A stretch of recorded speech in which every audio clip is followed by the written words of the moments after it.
எல்லாருமே இன்னைக்கு சொல்கிறாங்க, இன்னைக்கு சரும ஆரோக்கியத்துக்கு, உடல் எடை குறைக்கிறதுக்கு இதெல்லாம் தாண்டி சங்குப்பூ வந்து ஒரு நுரையீரலுக்கு வந்து பெஸ்ட் மெடிசன். சுவாச பிரச்சனை இருக்கவங்க அவங்க வந்து நைட்டில் தூங்கும்போது அவங்க பக்கத்தில் இருக்கவங்க ஃபீல் பண்ணுவாங்க, விசில் சவுண்டு மாதிரி இருக்குது அப்படின்னாலே வீசிங் இருக்குது அப்படின்னு சொல்லுவாங்க. அதை வந்து சரி பண்ணக்கூடிய தன்மை வந்து இந்த சங்குப்பூ இருக்குது. அவர்கள் வந்து சங்குப்பூ வந்து பொடி பண்ணி இட்லி தோசை மாவில் கூட அவங்க வந்து சேர்த்து சாப்பிடலாம். உடல் கழிவுகளையும் சரிவர செய்யக்கூடிய தன்மை இந்த சங்குப்பூ இருக்குது. உடல் கழிவுகள் உடம்புல சிறுநீரகங்களை தங்காமல் வெளியேற்றக்கூடிய தன்மையும் வந்து இந்த சங்குப்பூ இருக்குது. அதே சமயத்தில் குடல் புழுக்களை அழிக்கக்கூடிய தன்மையும் இந்த சங்குப்பூ இருக்குது. புற்றுநோய் வராமல் தடுக்கக்கூடிய தன்மை கூட இந்த சங்குப்பூ. உள்ளுறுப்புகளோட இயக்கம் சமநிலையில் இருந்தால் முகப்பொலிவு ஏற்படும். அந்த இயக்கத்தை சமநிலைப்படுத்தக்கூடிய தன்மை வந்து சங்குப்பூ இருக்குது. வணக்கம் சார், எப்படி இருக்கீங்க? நல்லா இருக்கேன். ஓகே.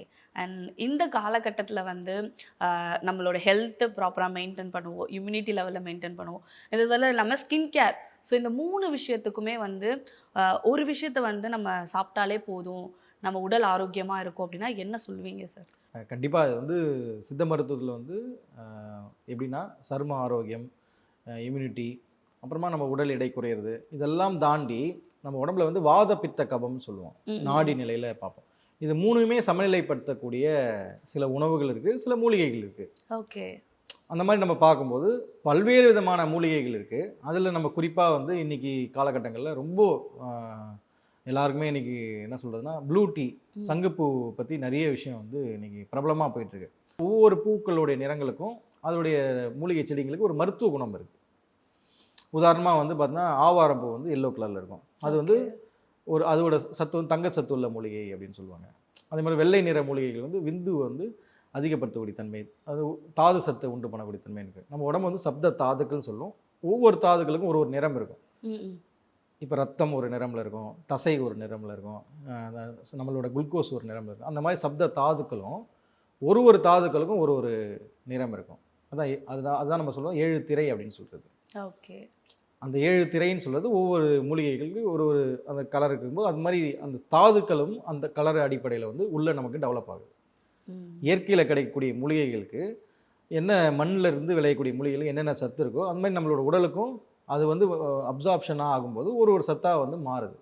எவ்வளோ சித்தர்கள் வந்து அற்புதமாக கண்டுபிடிச்சிருக்காங்க. அந்த மாதிரி நம்ம பார்க்கும்போது சங்குப்பூ வந்து நீல நிறம் உள்ள ஒரு பூ. அது வந்து நீல நிறம் மட்டும் இல்லை, வெண்மை நிறத்தில் இருக்குது, அதே சமயத்தில் வந்து கருநிலத்தில் இருக்குது. அந்த மாதிரி பல்வேறு விதமான நிறங்களில் வந்து சங்குப்பூ வந்து இருக்கும். இளஞ்சிவப்பு நிறம், அந்த மாதிரி வந்து இளநீல நிறம், அந்த மாதிரி வந்து நிறங்கள் வந்து சங்குப்பூ வந்து பல்வேறு நிறங்களில் இருக்கும். உதாரணமாக இப்போ ப்ளூ அந்த சங்குப்பூ வந்து பார்த்திங்கன்னா அதோடைய பூவோட அமைப்பே பார்த்திங்கன்னா சங்கு மாதிரி இருக்கும். அதனால் சங்குப்பூ, சங்கு புஷ்பம் அப்படின்னு சொல்லுவாங்க. சங்கு மாதிரி இருக்கும் அதோட அமைப்பு வந்து பார்த்திங்கன்னா. அதோட என்ன விஷயம்னா முக துவாரங்கள், மூக்கு துவாரங்கள் இருந்து உள்ள சுவாச பாதைக்கு வந்து சரி பண்ணக்கூடிய தன்மை இருக்குன்னு சொல்லுவோம். ஓகே. அதாவது என்னன்னா நுரையீரல் சம்பந்தமான பிரச்சனைகளுக்கு வந்து சங்குப்பூ வந்து ரொம்ப விசேஷமான மருத்துவ குணம் உள்ளது. எல்லாருமே இன்னைக்கு சொல்கிறாங்க, இன்றைக்கி சரும ஆரோக்கியத்துக்கு, உடல் எடை குறைக்கிறதுக்கு இதெல்லாம் தாண்டி சங்குப்பூ வந்து ஒரு நுரையீரலுக்கு வந்து பெஸ்ட் மெடிசன். ஓகே. சங்குப்பூவில் தயார் பண்ணக்கூடிய மருந்துகளாக இருக்கட்டும், சங்குப்பூவில் தயார் பண்ணக்கூடிய பொடிக்கல்லை வச்சு செய்யக்கூடிய மருந்துகளாக எதுவாக இருந்தாலும் நுரையீரல் சார்ந்த நோயை வந்து சரி பண்ணக்கூடிய தன்மை வந்து சங்குப்பூ இருக்குது. இப்போ பெரும்பாலும் வந்து பார்த்திங்கன்னா விசில் சவுண்டு வரும் சுவாசத்தில். அவங்களுக்கு வந்து பார்த்தீங்கன்னா வீசிங் அந்த பிரச்சனை இருக்கிறவங்களுக்கு வந்து விசில் சவுண்டு மாதிரி அவங்களுக்கு வந்து சவுண்டு கேட்கும். சுவாச பிரச்சனை இருக்கிறவங்களுக்கு அவங்க வந்து நைட்டில் தூங்கும்போது அவங்க பக்கத்தில் இருக்கிறவங்க ஃபீல் பண்ணுவாங்க, விசில் சவுண்டு மாதிரி இருக்குது அப்படின்னாலே வீசிங் இருக்குது அப்படின்னு சொல்லுவாங்க. அதை வந்து சரி பண்ணக்கூடிய தன்மை வந்து இந்த சங்குப்பூ இருக்குது. அது எப்படி பயன்படுத்தணும் அப்படின்றது இருக்குது. சங்குப்பூ வந்து உலர்த்தி பொடி பண்ணி அதை வந்து தேனில் சாப்பிட்லாம். ஓகே. அதை சங்குப்பூ டீயாக வந்து பயன்படுத்தலாம். சங்குப்பூ டீ வந்து பெரும்பாலும் நிறைய பேருக்கு இன்றைக்கி கிடைக்குது, பயன்படுத்துகிறாங்க. இன்றைக்கி நிறைய வந்து தேநீர் கடைகள் வந்து சங்குப்பூ டீனே தனியாகவே வந்து கொடுக்குறாங்க, அது வந்து பயன்படுத்திகிட்டு இருக்காங்க. அதெல்லாம் தாண்டி அவர்கள் வந்து சங்குப்பூ வந்து பொடி பண்ணி இட்லி தோசை மாவில் கூட அவங்க வந்து சேர்த்து சாப்பிட்லாம். ஓகே. அது வந்து சேர்த்து பயன்படுத்திக்கலாம், அடையாக பயன்படுத்தலாம். சங்குப்பூ வந்து அந்த இடியாப்பங்களை வந்து நிறைய பயன்படுத்துகிறாங்க. ரொம்ப மருத்துவ குணம் நிறைய. இதுவே சந்தோஷமாக இருக்குது. சித்த மருத்துவர்களாக எங்களுக்குலாம் வந்து ரொம்ப, ஏன்னா ஒவ்வொரு சித்த மருத்துவம் சார்ந்த மூலிகை பொருட்கள் வந்து பல்வேறு விதமான உணவுப் பொருட்களோடு அவங்க வந்து எடுத்துக்கிறது வந்து ஒரு சிலர் டைரெக்டாக சாப்பிட முடியாமல் உணவோடு சேர்த்து எடுத்துக்கும் போது நிறைய மருத்துவ பலன் இருக்குது.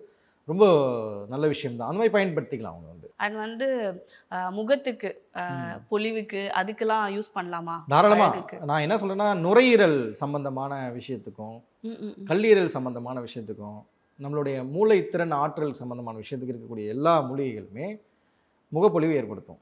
ஓகே. சங்குப்பூ தான் அப்படின்னு கிடையாது. நம்மளுடைய மூளை திறனுக்கும் இந்த சங்குப்பூ வேலை செய்யும். மூளையிலேருந்து நமக்கு பிராணசக்தின்னு சொல்லுவோம். 2 விதமான வாயுக்கள் வாதம்ல மிக முக்கியமாக ரோல் பண்ணுது. பிராணன், வியானன். இந்த பிராணன், வியானன் ரத்தத்தில் கலக்கக்கூடிய தன்மையை வந்து அதிகப்படுத்தக்கூடிய தன்மை வந்து இந்த சங்குப்பூக்கு இருக்குது. ஓகே. மிக முக்கியமான மூலிகை இந்த சங்குப்பூ வந்து. இந்த ரத்தத்தில் பிராணனை இயல்பாக கொண்டு போகிற எல்லா மூலிகைகளுக்கும் இந்த முகப்பொலிவு உண்டு பண்ணும். உடல் கழிவுகளையும் சரிவர செய்யக்கூடிய தன்மை இந்த சங்குப்பூக்கு இருக்குது. உடல் கழிவுகள் உடம்புல சிறுநீரகங்களில் தங்காமல் வெளியேற்றக்கூடிய தன்மையும் வந்து இந்த சங்குப்பூக்கு இருக்குது. அதே சமயத்தில் குடல் புழுக்களை அழிக்கக்கூடிய தன்மையும் இந்த சங்குப்பூக்கு இருக்குது. புற்றுநோய் வராமல் தடுக்கக்கூடிய தன்மை கூட இந்த சங்குப்பூக்கு இருக்குது. ஓகே. இதில் இருக்கக்கூடிய ஆன்டி ஆக்சிடென்ட்கள் சங்குப்பூவில் ரொம்ப அதிகமாக இருக்குது. இந்த மாதிரி வேதியியல் பொருட்கள், அதில் இருக்கக்கூடிய வேதியியல் பொருட்களால் புற்றுநோய் வராமல் தடுக்கக்கூடிய தன்மையும் இந்த சங்குப்பூக்கு இருக்குது. Super sir. பெண்களுக்கு குறிப்பாக கர்ப்பப்பை சார்ந்த பிரச்சனை இருக்குது அப்படின்றவங்க சங்குப்பூ தேநீர் தாராளமாக எடுக்கலாம். இர்ரெகுலர் பீரியட்ஸ் இருக்குது, ஹார்மோனல் இன்பேலன்ஸ் இருக்குது, தைராய்டு வந்து சமநிலையில் இல்லை அப்படின்றவங்களும் இந்த சங்குப்பூ எடுக்கலாம். மாதவிடாய் கரெக்டாக இருக்கணும், அவங்களுக்கு வந்து அந்த டைமில் ஏற்படக்கூடிய மனச்சோர்வையும் இந்த சங்குப்பூ டீ வந்து சரி பண்ணுது. அந்த சங்குப்பூ தேநீர் வந்து எப்படி அதை தயாரிக்கணும் அப்படின்னு பார்த்தீங்கன்னா, ஒரு 5-6 உலர்ந்த சங்குப்பூ வந்து ஒரு ஒரு 10 டம்ளர் தண்ணியில் போட்டு கொதிக்க வச்சுன்னா ப்ளூ கலரில் மாறிடும். அதுக்கப்புறம் அதை என்ன பண்ணோம், தேன் கலந்தோ இல்லை நாட்டு சக்கரை கலந்தோ இல்லை எலுமிச்சம்பழச்சாறு கலந்தோ வடிகட்டி அவங்க சாப்பிடலாம். ஓகே. அதை நீங்கள் எடுக்கும்போது அவங்க வந்து அதை எப்படி எடுக்கணும்னா, ஒரு வாரத்தில் ஒரு 3 நாள் சாப்பிட்டா போதும்.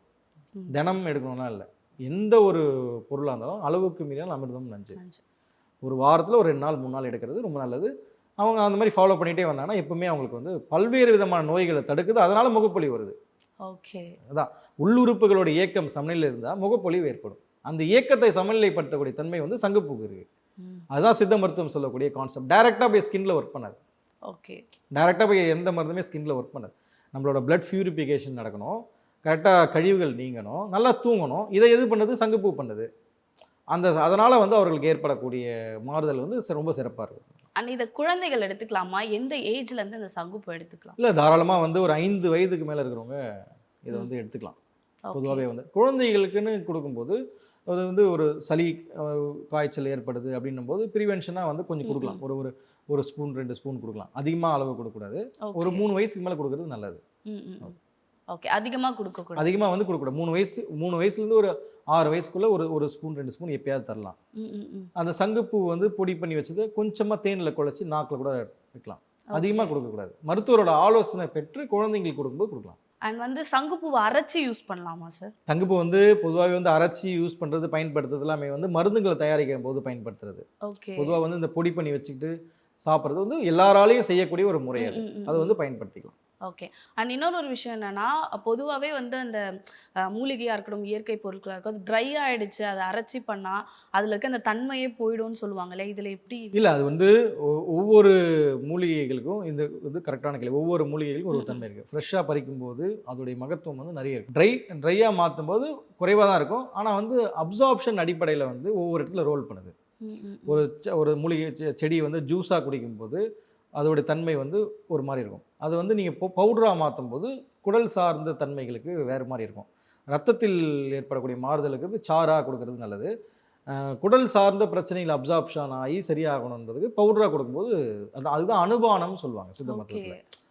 அந்த கொடுக்குற முறைகள் தேனில் கொடுக்கலாம், தண்ணியில் கொடுக்கலாம், அதே சமயத்தில் பாலில் கொடுக்கலாம். அப்படின்றது ஒவ்வொருத்தருக்கும் வேறுபடும், உடல்நிலைக்கு ஏற்றார் போல் வேறுபடும். ஆனால் வந்து சாரா எடுக்கிறது வந்து பெரும்பாலும் வந்து என்னென்னா ரொம்ப ரொம்ப அபூர்வமானது, ரொம்ப சக்தி வாய்ந்தது, ரொம்ப ரொம்ப நல்லா அவங்களுக்கு வந்து விசேஷமாக இருக்கும். அண்ட் ஆண்கள் வந்து சங்குப்பூ எடுக்கலாமா? அவங்களுக்கு என்ன மாதிரியான பெனிஃபிட்ஸ்லாம் இதில் இல்லை? பொதுவாகவே ஆண்கள் பெண்கள் இருபாலருமே சங்குப்பூ எடுக்கலாம். பொதுவாகவே வந்து கல்லீரல், நுரையீரல், மூளைத்திறன் வந்து எல்லாருக்குமே பொதுதான். தாராளமாக சாப்பிடலாம், ஒன்றும் பிரச்சனை இல்லை. சரி. And thank you sir. இதே மாதிரி ஒரு நெக்ஸ்ட் எபிசோடில் நான் உங்களை மீட் பண்ணுறேன் சார். நன்றி. நன்றி. தேங்க்யூ.